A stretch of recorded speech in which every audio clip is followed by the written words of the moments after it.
लागतो प्रारूप विकास आराखड्यामध्ये करावा लागतो आणि त्याच्यासाठी सतत आज उल्लेख झालेला आहे की नागरिकांचं स्थान कुठे आहे. आपण निवडणूक आहोत आपल्याकडे, आपण प्रतिनिधी निवडून नगरसेवक आमदार खासदार निवडतो मंत्री निवडतो. मला एक अवधूत गोष्ट सांगायची आहे. आपण हा एमआरटी आणि वाचतात लक्षात येईल की हे निवडून दिलेले लोकनियुक्त प्रतिनिधी असतात.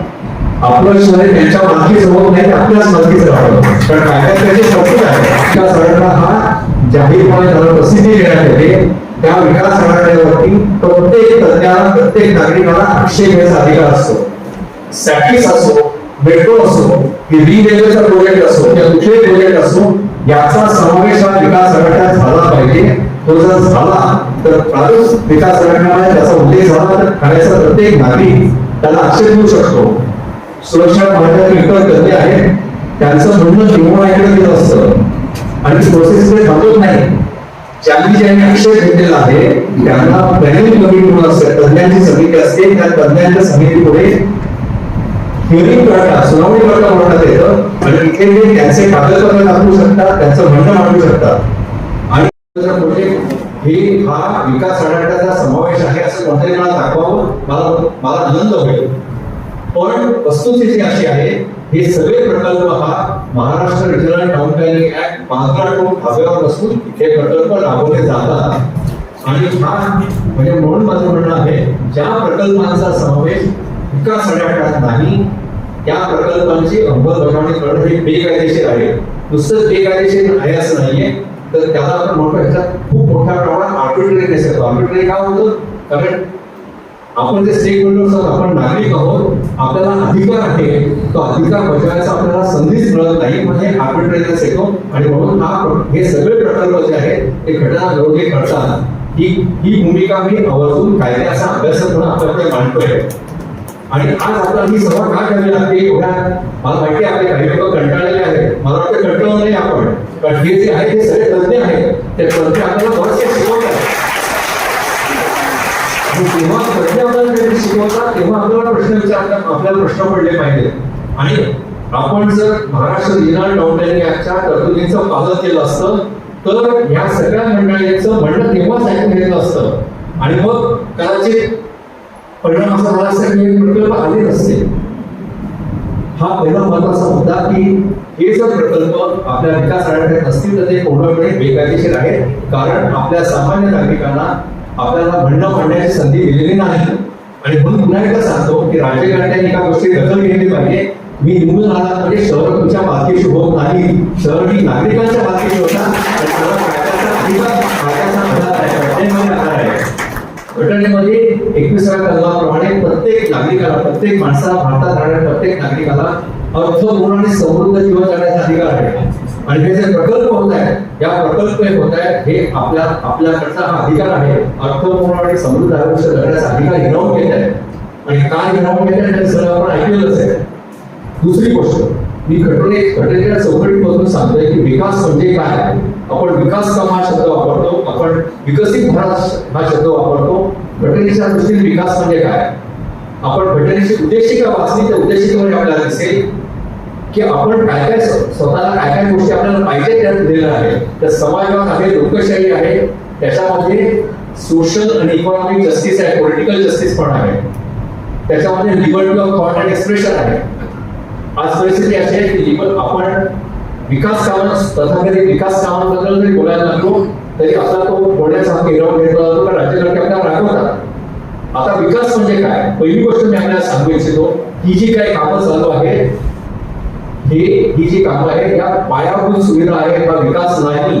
विकासाकरता पायाभूत सुविधा आवश्यक असतात, त्याचं जे काम चाललेलं आहे इन्फ्रास्ट्रक्चर वर्क आहे, हे डेव्हलपमेंट वर्क नाही. आता घटनेच्या तरतुदीप्रमाणे विकास म्हणजे काय मी थोडक्यात आपल्याला सांगायचं, जास्त वेळ घेणार नाही मी. आता विकास म्हणजे काय, विकासाचे मापदंड कोणते, ते मापदंड मी, आणि आज मी हे सगळं बोलतोय हे माझ्या अनेक टीकापत्रात दिलेलं आहे, नवीन काही बोलत नाहीये.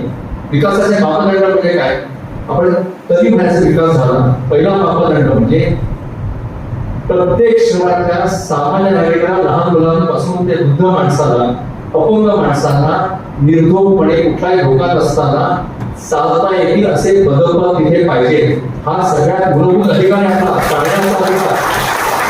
त्याच्यावरती निकाल बनला आहे.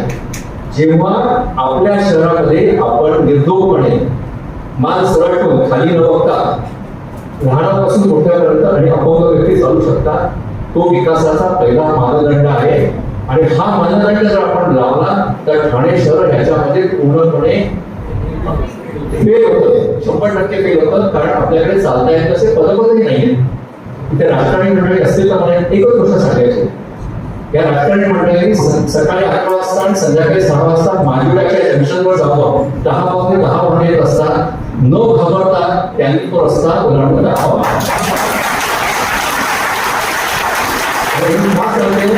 तिथे पॉप्युलर डिमांड नाहीये, हा आपला घटनेने दिलेला हक्क आहे रस्त्यावर चालण्याचा.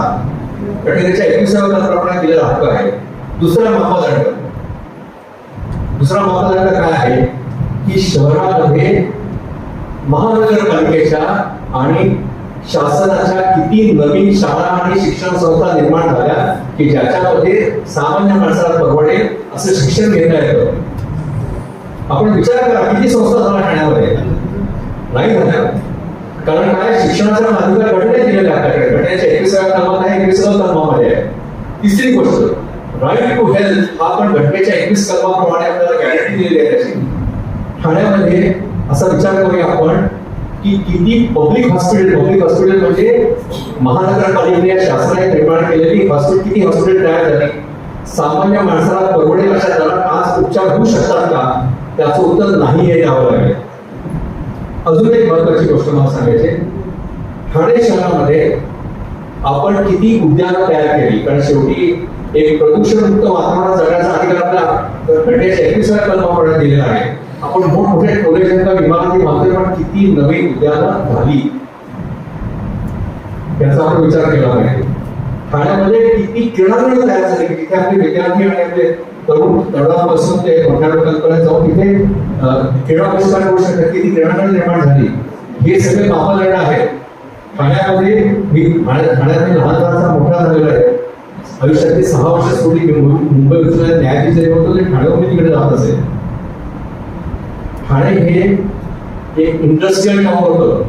आपण प्रश्न असं विचारायला पाहिजे, ठाण्यामध्ये रोजगाराच्या किती नवीन संधी उपलब्ध झाल्या, हा पण एक विकासाचा मापदंड आहे, लक्षात ठेवलं पाहिजे.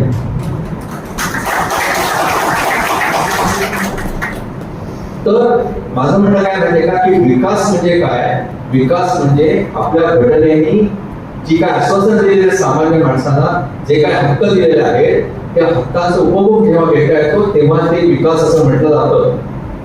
हा जो काय चाललेला आहे हा विकास नाही. या असं म्हणूया पायाभूत सुविधा आहे, ते पण कुठल्याही प्रकारच्या कायद्याच्या तरतुदींचं पालन न करता अंमलात आणणारे ह्या पायाभूत सुविधा आहेत.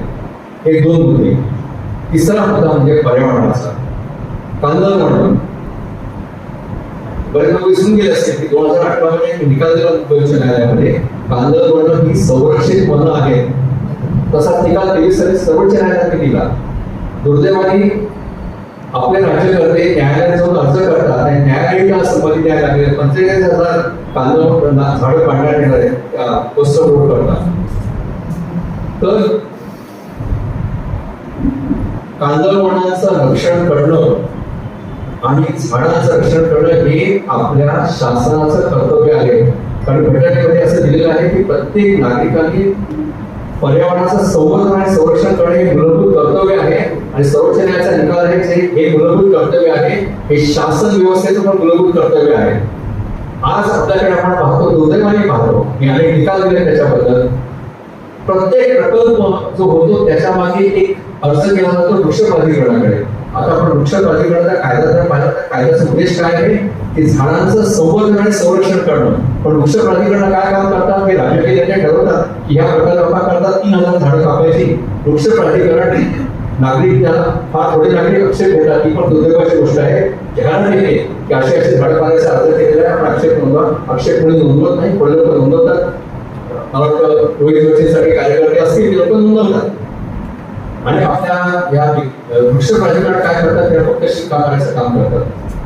त्यांचं कायद्यामध्ये त्यांनी जे करावं अपेक्षित आहे ते करत नाही.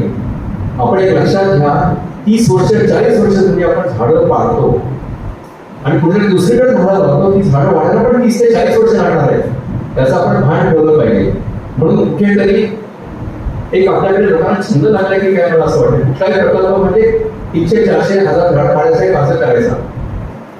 आणि हे घटनेमध्ये दिलेला आपला हक्क आहे की शासन व्यवस्थांनी आपल्या पर्यावरणाचं संरक्षण केलं पाहिजे.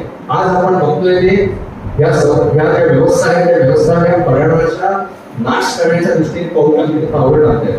हे मी कायद्याचा विद्यार्थी म्हणून सांगतोय. अनेक निकालपत्र आपल्याला दाखवू शकतो त्याचा पुरावा म्हणून.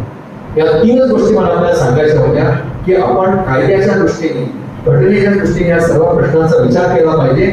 आणि आता कुठेतरी वेळ आलेली आहे की कायदा काय आहे, घटना काय आहे हे आपल्या राज्यकर्त्यांना पासून सांगण्याची वेळ आलेली आहे. एवढं सगळं सांगायचे. धन्यवाद.